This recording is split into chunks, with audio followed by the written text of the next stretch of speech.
दोस्तों, अगर तो आप म्यूचुअल फंड के इन्वेस्टर हैं और जून के महीने की फाइनेंशियल क्लोजिंग में आपके फंड्स पे टैक्स लगने का अंदेशा है या टैक्स लगने जा रहा है, तो ये वीडियो आप ही के लिए है। इस वीडियो को आखिर तक देखिएगा, आपको समझ में आएगा कि अपने फंड्स पे किस तरह से आप मैक्सिमम गेन बना सकते हैं टैक्सेस को बचा के या अवॉइड करा के।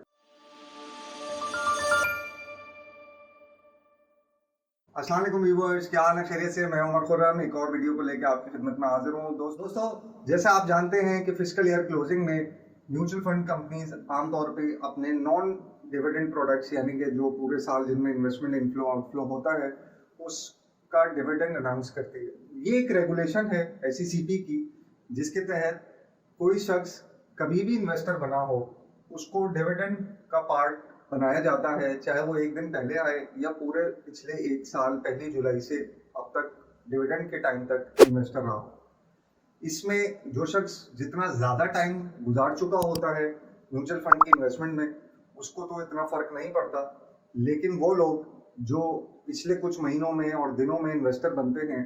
उनको अपनी प्रिंसिपल वैल्यू में से या प्रॉफिट में से एक बड़ा अमाउंट टैक्स की मद में जाता हुआ नजर आता है। चूंकि ये रेगुलेशन है इसलिए कंपनी को देना जरूरी है। जो डेली डिविडेंड की तरह के प्रोडक्ट्स होते हैं या मंथली डिविडेंड के, उसमें ये डिविडेंड दे के टैक्स काटना ये ऑलरेडी प्रोसेस चला आ रहा होता है हर महीने या जिस तरह का भी वो प्रोडक्ट है। लेकिन जिसमें सालाना डिविडेंड दिया जाता है तो दिस इज द टाइम जब उनकी इन्वेस्टमेंट में से टैक्स की कटौती होगी डिविडेंड की मद। अब बहुत सारे लोगों का सवाल होता है कि इससे कैसे बचा जाए, या मौजूदा ऑर्डिनेंस के तहत गेन टैक्स कम है तो हम क्या गेन टैक्स कटा लें, या गेन टैक्स कम है तो डिविडेंड का टैक्स विद होल्डिंग ज़्यादा है उससे कैसे बच जाए। तो इसके लिए चंद एक प्रैक्टिकल इकदाम हैं जो कि आप अपनी म्यूचुअल फंड की इन्वेस्टमेंट को लेकर कर सकते हैं, जिसमें सबसे बुनियादी तो यह है कि आप को जब भी डिविडेंड मिलने की तारीख का पता चले या कंपनी अनाउंस करे कि मिसाल है 25 जून को डिविडेंड अनाउंस होगा, यानी कि 25 जून की नैफ पे जितने भी इन्वेस्टर्स मौजूद होंगे उस पर्टिकुलर फंड के अंदर उनका डिविडेंड अनाउंस करके उनका टैक्स काट दिया जाएगा और एडिशनल यूनिट्स मिल जाएंगे। तो 24 तारीख तक आपके पास टाइम होता है किसी भी ऐसी प्रोडक्ट में चले जाएं जिसमें डिविडेंड किसी और तारीख में आना या नहीं आना, और वाइस वर्सा। इसी तरह आप 24 को कन्वर्ट कर लें और जिस प्रोडक्ट में गए उसका मिसाल डिविडेंड 28 तारीख को आना है तो आप जाने के 2 दिन बाद यानी कि 27 तारीख को उसी प्रोडक्ट से वापस आ जाए जिस प्रोडक्ट में डिविडेंड मिल चुका है। तो ये कन्वर्जन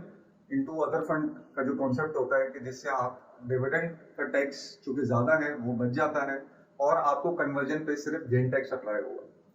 दूसरा एक और ऑप्शन होता है कंपनीज में कि आप उसी फंड में रहते हुए अपने फंड को री इन्वेस्ट कर दें, रोल ओवर कर लें। रिडेम्पशन री इन्वेस्टमेंट की एक ट्रांजेक्शन होती है जिसके तहत आपकी जो एजिंग है ट्रांजेक्शन की इन्वेस्टमेंट की वो एजिंग जीरो हो जाएगी। मिसाल है आप 6 महीने से इन्वेस्टर थे, उसी फंड में आपके पैसे 6 महीने से रखे हुए हैं, तो अब आपकी एजिंग जीरो हो गई या उस पर्टिकुलर डे पे आ गई 24 तारीख को या 23 तारीख को जिस दिन आपने फंड रोल ओवर कर दिया। तो उससे यह होता है कि आपका सारा अमाउंट कैपिटल गेन टैक्स की मद में नॉक ऑफ हो जाएगा और डिविडेंड के टैक्स का इम्पैक्ट रिड्यूस हो जाएगा। तीसरी चीज होती है जो कि बहुत आसान है लेकिन मुनासिब नहीं है, वो है कि आप सारा का सारा पैसा रिडीम कर लें गेन टैक्स कटा के, और 1 दिन 2 दिन बाद जब आपके अकाउंट में पैसे आ जाएं तो उसी को री इन्वेस्ट करें।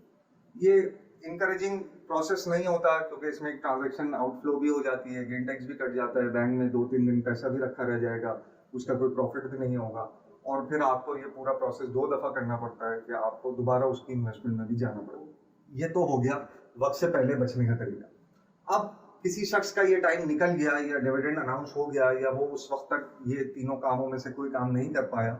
तो फिर जो सबसे इम्पोर्टेंट या ज़रूरी लाहेअमल होता है वो ये होता है कि आप जो भी ट्रांजेक्शन करना चाहें वो अपने पूरे फंड पे करें। मिसाल के तौर पे आपने कोई कन्वर्जन प्लान की, वक्त गुजर गया, डिविडेंड मिल गया, टैक्स कट गया, अब आप कोई ट्रांजेक्शन करना चाह रहे हैं तो पूरे अमाउंट पे करें, चाहे वो रिडेम्पशन की हो या कन्वर्जन की।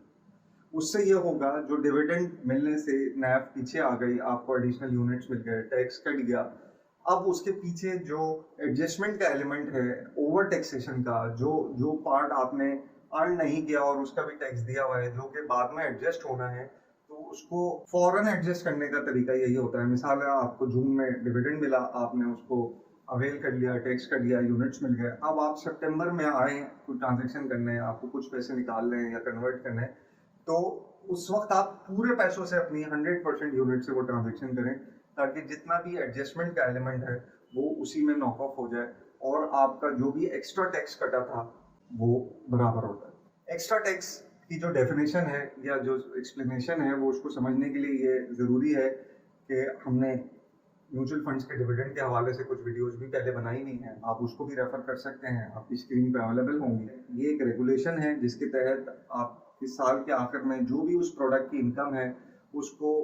रोल ओवर किया जाता है एज पर SEC की रेगुलेशन और उसके अगेंस्ट में टैक्स काटा जाता है, चाहे आप उस प्रोडक्ट में 2 दिन पहले आए हों, 2 हफ्ते 2 महीने पहले आए